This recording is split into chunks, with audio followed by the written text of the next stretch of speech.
Hello guys, welcome to my YouTube channel. जैसा कि आप लोगों को पता ही होगा कि चैत मास चल रहा है। इस मास में हमारे यहाँ माता दुर्गा की पूजा की जाती है, जिसमें कि इस माह में ही नवरात्रि आता है।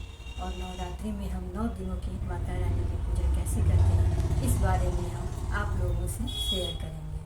तो देर ना करें और पूजा के बारे में जानें। पहले दिन माता शैलपुत्री की पूजा की जाती है और उनके भोग में घी का भोग लगाते हैं। और दूसरे दिन माता ब्रह्मचारिणी की पूजा करते हैं, इसमें चीनी का भोग लगाते हैं। तीसरे दिन चंद्रघंटा माँ का पूजा होती है और उनका भोग दूध से लगाते हैं। और चौथे दिन कुष्मांडा माता की पूजा की जाती है, उनके लिए भोग में मालपुआ चढ़ाया जाता है, इसलिए मालपुआ का भोग लगाएं। पाँचवें दिन स्कंद माता की पूजा करें। इस दिन स्कंद माता को केले का भोग लगाते हैं, इसलिए आप चाहें तो केले का भोग लगाएं और जो भी अवेलेबल हो फल में, सेब हो, अनार हो, इसका भी भोग लगाया जा सकता है। छठे दिन कात्यायनी माता की पूजा की जाती है, इनके भोग में शहद का भोग लगाते हैं। बारी आती है सातवें दिन की। इस दिन पूजा कालरात्रि माता की होती है, इन्हें हम गुड़ का भोग लगाते हैं। अब आते हैं नवरात्रि में 8वें दिन की पूजा के लिए, जिसे अष्टमी भी हम कहते हैं। इस दिन महागौरी की पूजा की जाती है और इसमें महागौरी माता को नारियल का प्रसाद चढ़ाते हैं। अब आते हैं 9वें दिन और नवरात्रि के आखिरी दिन की पूजा। इस दिन माता को हलवा और पूरी का भोग लगाते हैं। अब तक तो हमने ये जाना कि नवरात्रि में हर दिन किस माता की पूजा की जाती है और उन्हें कौन सा भोग लगाते हैं। तो गाइस, अभी तो हमने आप लोगों से किस माता की नवरात्रि में कौन सा भोग लगाए इस बारे में बात की, लेकिन अब आपको थोड़ा सा इस ओर ले चलते हैं कि जिन भी हमारे दर्शक भाई को, बहन को या जिस किसी को भी धन की कमी से जूझ रहे हों, तो उनका एक छोटा सा उपाय आप लोग से शेयर करें।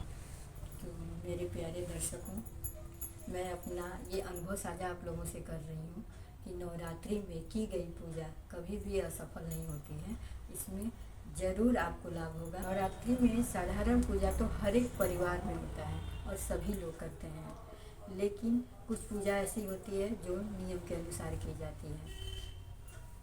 हम इस बारे में बात कर रहे थे कि धन को बढ़ाने के लिए कौन सा ऐसा उपाय करें जिससे हमारे धन आने के स्रोत बढ़ें। साथ ही में पूजा को ध्यान में रखते हुए इस बात का भी ध्यान रखना है कि अगर आप पैसों की तंगी से जूझ रहे हो, आपके सारे काम बंद पड़े हैं, पैसों के आने के कोई स्रोत न दिखाई दे रहे हैं, तो नवरात्रि में छोटा सा उपाय करें। जी, मैं अपने अनुभव से आप लोगों को बता रही हूँ। तो अब जान लेते हैं कि उपाय करना कैसे है। नवरात्रि के 9 दिन माता रानी को एक लाल गुलाब जरूर चढ़ाएं, उनके सामने घी का दीपक जलाएं। तो चलिए अब उपाय कैसे करना है ये जानते हैं। सबसे पहले आप माता रानी को हर दिन एक लाल रंग का गुलाब उनके चरणों में अर्पित करें और उनसे अपने मन की बात कहें। ये काम आपको नवरात्रि के 9 दिनों में हर रोज़ करना है। हर रोज़ माता को एक लाल गुलाब उनके चरणों में अर्पित करना है और अपने मन की बात कहनी है। अब यकीन मानिए 2 से 4 हफ्तों में ही आपको इसका प्रभाव जरूर दिखेगा। यकीन मानिए आपको 2 से 4 हफ्तों में ही इसका प्रभाव दिखेगा और आप ये देखकर आश्चर्य होंगे कि आपके धन के आने के कहाँ से स्रोत आने लगे हैं।